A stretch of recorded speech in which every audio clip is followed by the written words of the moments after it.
زين.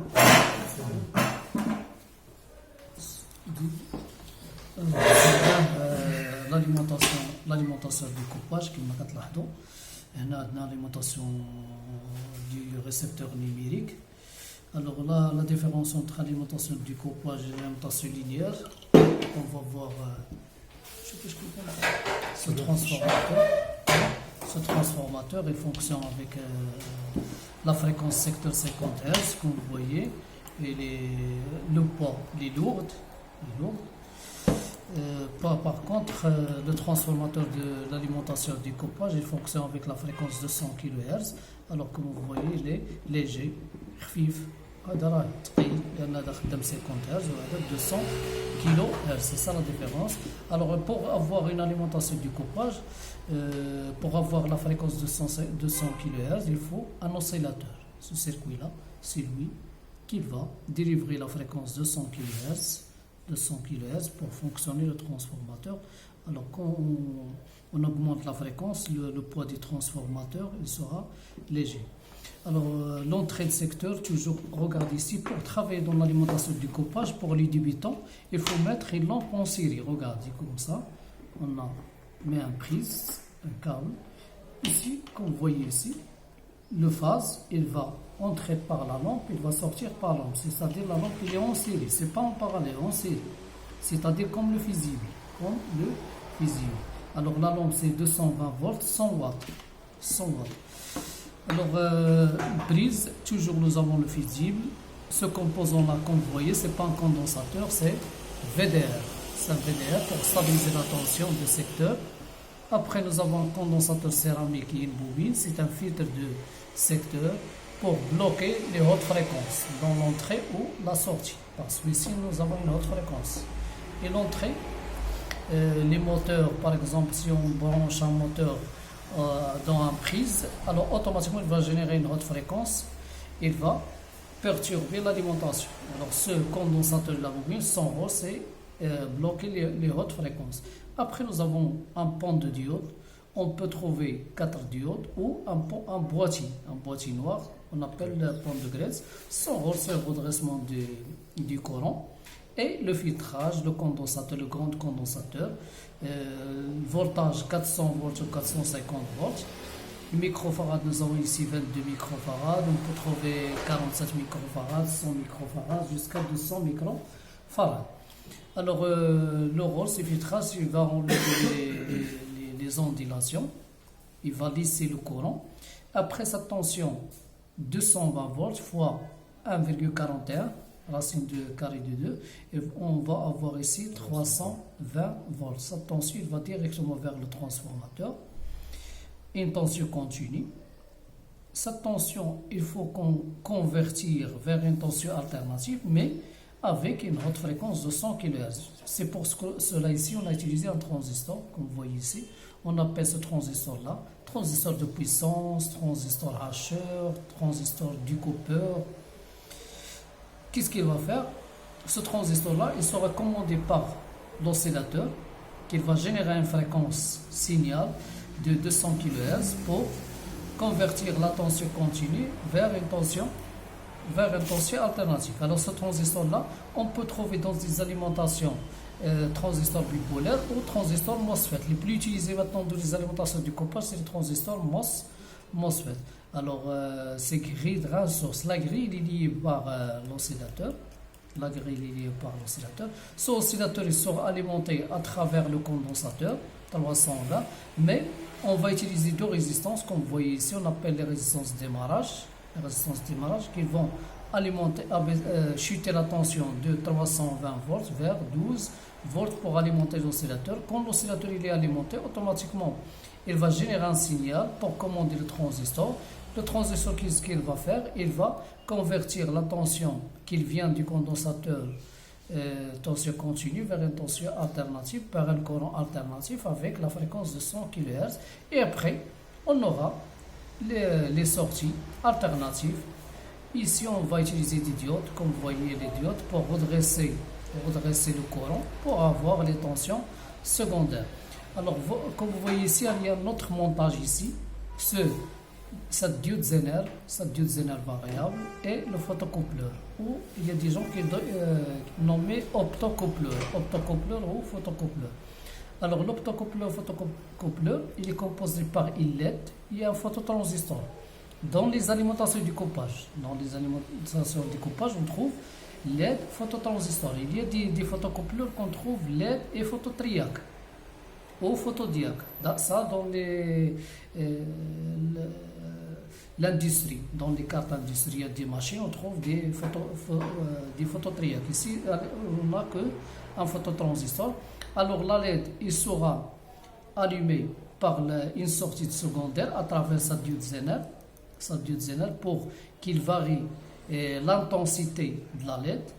Alors l'intensité de la LED, c'est elle qui va commander le phototransistor. Le phototransistor est lié avec l'oscillateur. Il va envoyer les informations vers l'oscillateur pour informer que les tensions secondaires sont, par exemple, dans cette alimentation, nous avons 5 volts, 12 volts, 24, 3,3, 33 volts.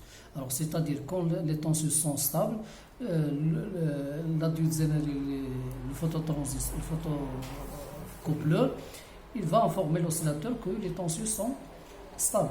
S'il y a un changement de tension, par exemple les tensions sont augmentées ou diminuées, alors la diode Zener variable avec le photocoupleur, ils vont envoyer l'information à l'oscillateur parce que la LED, il va éclairer, augmenter l'éclairage. Si la tension augmente, l'éclairage de la LED il va augmenter, qu'il va changer la tension du phototransistor, qui va envoyer l'information à l'oscillateur. L'oscillateur, il a à l'intérieur, nous avons un comparateur qui va corriger le signal pour corriger les tensions secondaires, c'est-à-dire l'alimentation du coupage. Secondaire, on n'a que des diodes rapides, les condensateurs, peut-être on trouve un régulateur. Alors on appelle ces diodes-là, sont des diodes rapides. Parce que la fréquence qui sort du transformateur, c'est 200 kHz.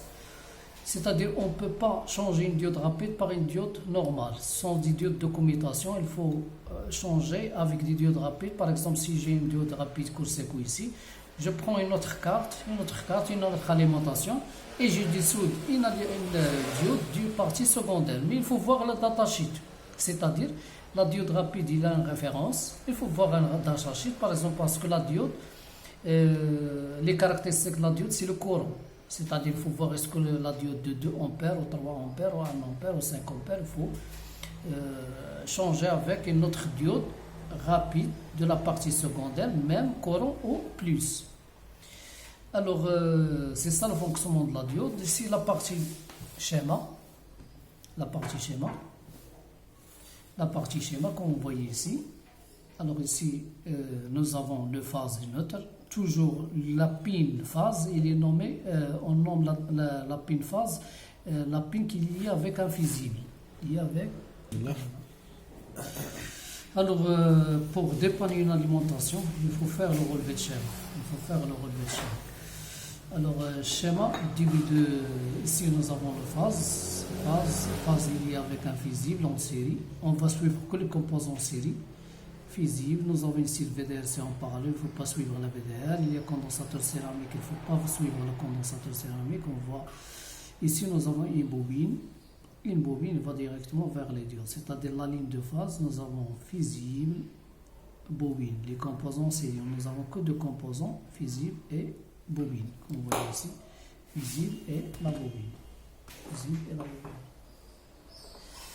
La deuxième ligne neutre. Nous avons le VDR, condensateur céramique, bobine. Nous avons que une bobine en série. Les composants parallèles, nous avons la VDR et le condensateur. Mais les composants en série, nous avons que...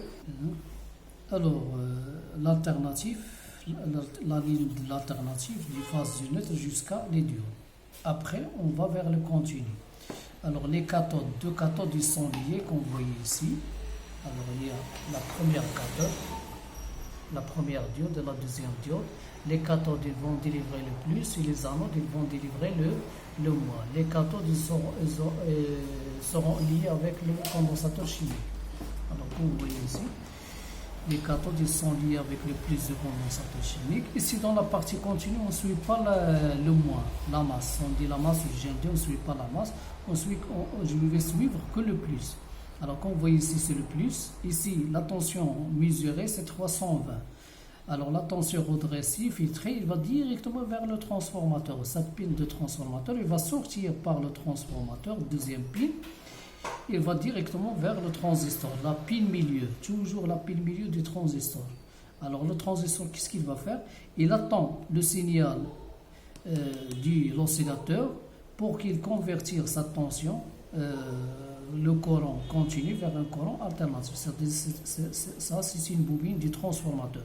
On appelle cette bobine primaire. Et le reste sont des bobines secondaires. Alors ici, nous avons une diode en parallèle avec la bobine, avec une résistance au condensateur. Le rôle de cette diode, il va décharger la bobine. La bobine, décharger en cas de coupure de secteur. L'énergie électrique, il reste dans la bobine. La bobine, c'est comme le condensateur, il magasine le courant. Automatiquement, la diode, on appelle cette diode-là, en parallèle avec la bobine, diode roue libre, comme vous voyez ici, diode roue libre. Ce rôle, il va protéger le transistor contre l'énergie qui reste dans la bobine primaire du transformateur. Alors, comme vous voyez ici, la grille, il va à travers une résistance diode en parallèle, va vers l'oscillateur. Comme vous voyez ici, diode résistance.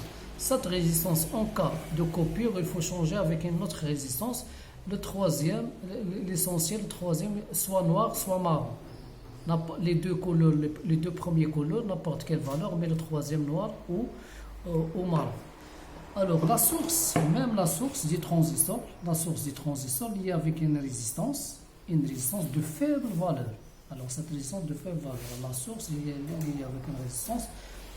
Alors, en cas de court-circuit du transistor, cette résistance, il faut changer cette résistance. Troisième coup de couleur, argent. Alors, comme vous voyez ici vous avez marron, rouge, argent. L'essentiel, l'argent. Utilisez n'importe quelle couleur, le premier, deuxième, l'essentiel, le troisième. Pourquoi j'indique ici les couleurs? Parce que en cas de panne de cette alimentation, les résistances qui tombent en panne, c'est en cas de court-circuit du transistor, cette résistance sera grillée et en même temps la résistance de la grille liée avec la base. On dit la base ou la grille.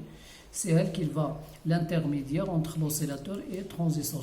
C'est elle qui va canaliser le signal pour aller vers la grille pour que le transistor fonctionne en commutation. Alors ici, nous avons la grille, automatiquement résistance, diode, oscillateur. Alors cet oscillateur, c'est UC3842. Datasheet de ce circuit indique que la sortie de signal, c'est la pin 6 et l'alimentation, c'est la pin 7. Alors ici, c'est 6, ici, c'est 7. Si je suivre la piste, j'allais directement vers deux résistances, la première et la deuxième, deux résistances. La première est liée avec le plus du condensateur 320 volts. La tension sera chutée par la première résistance et la tension sera chutée par la deuxième résistance pour alimenter l'oscillateur. Il y a des alimentations qu'on trouve une seule résistance. Cette alimentation contient deux résistances. Alors on a dit le nom de ces deux résistances, c'est la résistance de démarrage, c'est-à-dire quand il alimente dans le démarrage l'oscillateur, il y a une tension qui va remplacer cette tension à partir de deux piles là. Alors comme vous voyez ici, le transformateur est composé par 4 piles, c'est-à-dire il y a une bobine ici une bobine. Cette bobine c'est la bobine primaire, et celle-là c'est la bobine secondaire. Alors dans la bobine secondaire, on trouve une diode, résistance,